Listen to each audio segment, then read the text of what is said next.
Joining me now, though, from the White House Task Force is Admiral Brett Giroir, Assistant Secretary of Health at the Department of Health and Human Services and Testing Coordinator for the White House Coronavirus Task Force. Thank you very much. It's very good to see you. Thanks for taking the time for us today, Admiral. Yeah, thank you for having me on. I want to test with talking about testing. Well, it is our pleasure because you are the expert on testing, and that's what everyone wants to know. Right here in the district, they announced today that the lag is too great and that tests are not effective. And this is, of course, being a problem throughout the country. You told my colleague, Savannah Guthrie, about 10 days ago that the major problem was that commercial labs were behind on the processing, that you were going to be exerting a lot of effort to get those labs up to speed, with people, including our own Willie Geist, actually saying that he had to wait 10 days, just saying that today, to get his test results. How can you get this lag time down to the optimum of 24 to 48 hours? So thank you, and it's really the perfect question to ask, and all of us are completely aligned on reducing that turnaround time. We're doing about 770,000 tests a day, pretty historic, but we still got to work on the turnaround time.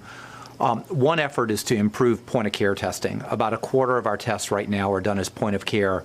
You will see that going up pretty dramatically over the next month or so. And indeed, we announced this week we're sending point-of-care tests to every single nursing home. That will reduce their turnaround time at our most vulnerable, but it also takes a load off of the big commercial labs. In terms of the big commercial labs, you'll see a lot of innovation. Quest just received their authorization for pooling 4-to-1 samples. That's going to improve efficiency. We are greatly increasing the amount of point-of-care tests to take the load off of that. You've seen a surge test in all of these hotspot areas. And those hotspot areas get a surge team with an independent testing group to provide 60,000 or so tests a day. In those big commercial labs, the average turnaround time is 4.27 days.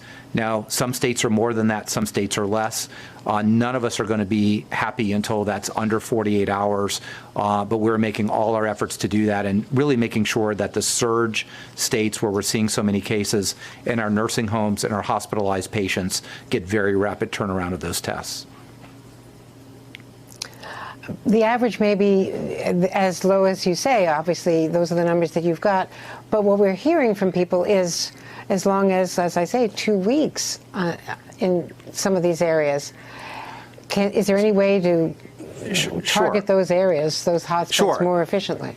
So when I say an average, there's an average and a range around that, and even in the big labs, there are outliers where we do see, for reasons we don't understand, a few people waiting that long. There could also be small labs in certain areas that are not on our radar screen that have those long turnarounds.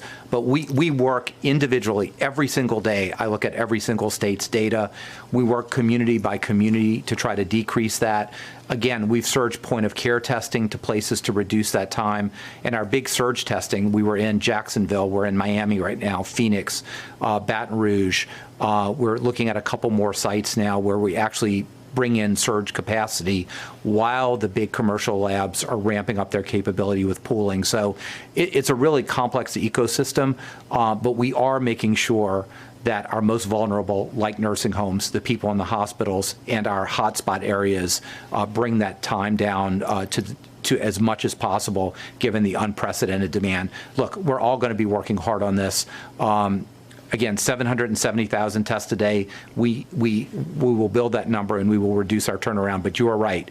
We are trying to reduce that as much as possible to improve our contact tracing and tracking. Is the backlog on the supply lines for the, for the supplies that you need actually to process the tests? So it's a good question, and I'll answer it a couple of ways. Our sort of things you heard about early in the outbreak, like swabs and tubes of media, we've got that pretty much under control. The states literally tell us what they want every month, and we provide that every week to the states in the quantities that they need. So that was just an enormous issue until we got our supply chains, improved our distribution, did DPAX to get that. In terms of reagents, which the laboratories actually use, We have the capability right now to do all the tests that are being ordered, but not every state or every lab can get the precise reagent they want. They're going to have to be flexible because there's a whole ecosystem of reagents, and we help direct that. So it is going to be tight. It will continue to be tight. As we open up the reagents, all that demand will be taken. But again, we do see by September, we will have the capability, even without pooling, of doing somewhere in the neighborhood of 65 million tests per month. And if we do pooling, that number goes up quite a bit. So again, I'm not painting a rosy picture. Nobody's declaring victory. This is the fight of our generation. But we are doing these things to improve our testing capability while we enforce the most important things. We cannot test our way out of this. We're going to have to do those measures like wearing a mask, avoiding indoor crowded spaces, hand hygiene. That's the way to get this under control, and we need everybody's cooperation to do that. Why wouldn't it be helpful to have a mandate, a national mandate for tests? Excuse me, a national mandate for masks? So I'm a public health person. I'm not the elected policy officials, but let me reinforce something. Particularly if you're in a hot area, one of those hot states or increasing states, we really need 90+% of people to be wearing masks when they're in public. We know that if you avoid bars, if you minimize to a lower degree the amount of capacity in a restaurant, and 90+% of people wear masks and wash their hands, we could absolutely turn the curve. Look at what happened in Phoenix. Dramatic change over a very short period of time. We're seeing mask wearing going up around the country, but however it's done by the local authorities, we support that mandate encouragement. From a public health standpoint, myself, the Surgeon General, all of us, Dr. Birx, Dr. Fauci, we really implore everyone when you're in public, this is a great protection. And if we have chance, I'll just remind you about the hairstylists that were reported. 2 of them for 8 days were symptomatic with COVID. They took care of 139 clients, at least 15 minutes each. Both of them were masked, both the client and the hairstylist, not a single case.